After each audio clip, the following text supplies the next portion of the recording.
हर 10 trader में से 9 पैसा क्यों खो देते? ये कोई एस्टिमेट नहीं है। सेबी के एक मार्केट स्टडी के मुताबिक FY22 से FY24 के बीच लगभग 93% इंडिविजुअल ट्रेडर्स ने नेट लॉस उठाया। क्यूमुलेटिव लॉस 1,80,000 करोड़ से भी ज्यादा। और सबसे इंटरेस्टिंग बात ये है कि ये लोग डम नहीं थे। इनमें से बहुत सारे लोगों ने यूट्यूब देखा, कोर्सेज किए, इंडिकेटर्स समझ, फिर भी तो सवाल ये है कि 7% लोग क्या अलग करते हैं जो प्रॉफिटेबल रहता है। हाय एवरीवन, मैं हूँ कशिश। आज हम यही समझेंगे कि डेटा एक्चुअली क्या कहता है, सिर्फ परसेंटेज नहीं, उसके पीछे की रियल पिक्चर। फिर समझेंगे कि 93% लोग क्यों लूज करते हैं और सिर्फ बैड लक इसकी वजह नहीं होती। और आखिर में एक प्रैक्टिकल चेकलिस्ट कवर करेंगे जो कंसिस्टेंटली प्रॉफिटेबल ट्रेडर्स फॉलो करते हैं। अगर तुम ट्रेडिंग सीरियसली एक्सप्लोर करना चाहते हो तो लास्ट तक जरूर देखो। अगर तुम इन टॉपिक्स के बारे में और जानना चाहते हो तो डिस्क्रिप्शन में दिए गए लिंक जरूर चेक करो। तो पहला सवाल ये है कि 93% का मतलब क्या है। एक नंबर सुनने में ड्रामेटिक लगता है, एक्चुअली ड्रामा इससे भी ज्यादा है। उस स्टडी में ये भी निकला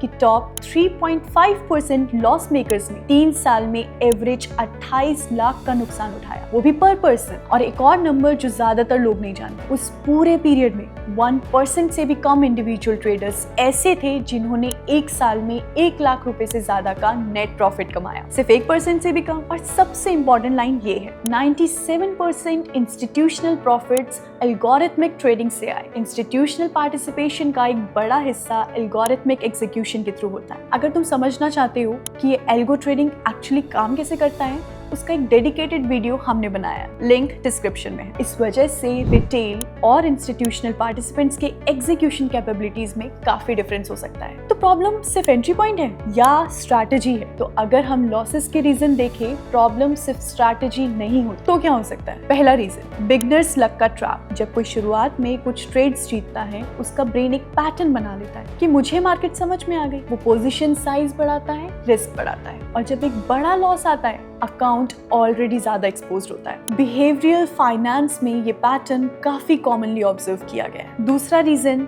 स्टॉप लॉस। लूजिंग ट्रेडर का सबसे कॉमन बिहेवियर ये होता है कि वो विनर्स को जल्दी क्लोज करते हैं और लूजर्स को होल्ड रखते हैं। ये रिकवर हो जाएगा वाली सोच कई बार रिकवरी के इंतजार लॉस को और बड़ा कर देता है। ये पोजीशन और बड़ा होल बनाती है। तीसरा रीजन, रिवेंज ट्रेडिंग। एक बड़ा लॉस हुआ, इमोशनल हो गए, तुरंत दूसरा ट्रेड लिया रिकवर करने के लिए। बिना प्लान के, बिना सेटअप के दूसरा लॉस भी हुआ। ये साइकिल बहुत डेंजरस है। और चौथा, ओवर लेवरेज। F&O में 10,000 से 1 लाख की पोजीशन लेना पॉसिबल है। ये टेम्पटिंग लगता है, लेकिन अगर वो 1 लाख वाली पोजीशन 3% भी मूव करे अपोजिट डायरेक्शन में, 3,000 गए, आपकी ओरिजिनल कैपिटल के 30%। एक्सेसिव लेवरेज की वजह से कई रिटेल ट्रेडर्स को बड़े लॉसेस का सामना करना पड़ता है। तो अगर इतने सारे रीजंस हैं लूज करने के, क्या प्रॉफिटेबल ट्रेडिंग एक्चुअली पॉसिबल है? हाँ, पॉसिबल है, लेकिन ये किसी एक फॉर्मूला का प्रेडिक्शन के बारे में नहीं है।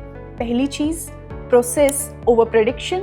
7% लोग ये भी नहीं सोचते कि मार्केट कहाँ जाएगा। वो ये डिफाइन करते हैं कि अगर मार्केट यहाँ गया तो मैं क्या करूंगा, और अगर वहां गया तो क्या करूंगा। दोनों सिनेरियोस पहले से रेडी। दूसरी चीज, पोजीशन साइजिंग। रिस्क मैनेजमेंट का एक कॉमनली यूज्ड प्रिंसिपल है कि एक ट्रेड में टोटल कैपिटल का सिर्फ 1 से 2% रिस्क लिया जाए। किसी भी सिंगल ट्रेड पे अपनी टोटल कैपिटल का 1 से 2% से ज्यादा रिस्क मत लो। अगर तुम्हारा कैपिटल 1 लाख है, एक ट्रेड पे मैक्सिमम 1,000 रुपए का रिस्क, ये कंजर्वेटिव लगता है, लेकिन इसका मतलब ये है कि अगर तुम इस प्रिंसिपल को फॉलो करो तो कॉन्सिक्यूटिव लॉसेस के बाद भी कैपिटल का बड़ा हिस्सा इंटैक्ट रह सकता है। एग्जैक्ट नंबर तुम्हारे पोजीशन साइजिंग अप्रोच पे डिपेंड करेगा। तुम स्टिल इन द गेम। तीसरी चीज, ट्रेड जर्नल। ये बोरिंग लगता है, लेकिन ये सबसे अंडररेटेड टूल है। हर ट्रेड लिखो, एंट्री क्यों की, एग्जिट क्यों की, क्या फील हुआ।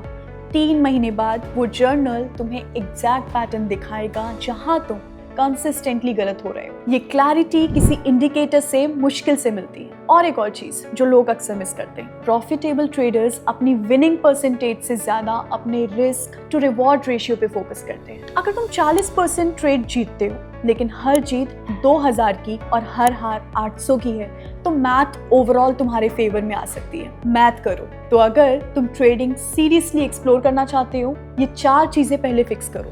पहला, हर ट्रेड पे कैपिटल का 1 से 2% से ज्यादा रिस्क मत लो।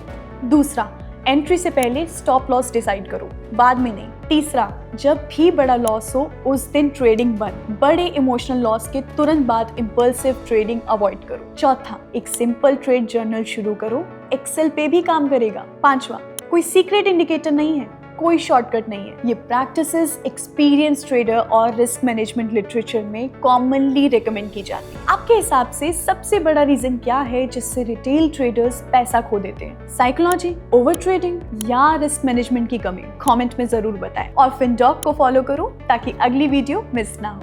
Investments in the securities market are subject to market risk. Read all the related documents carefully before investing.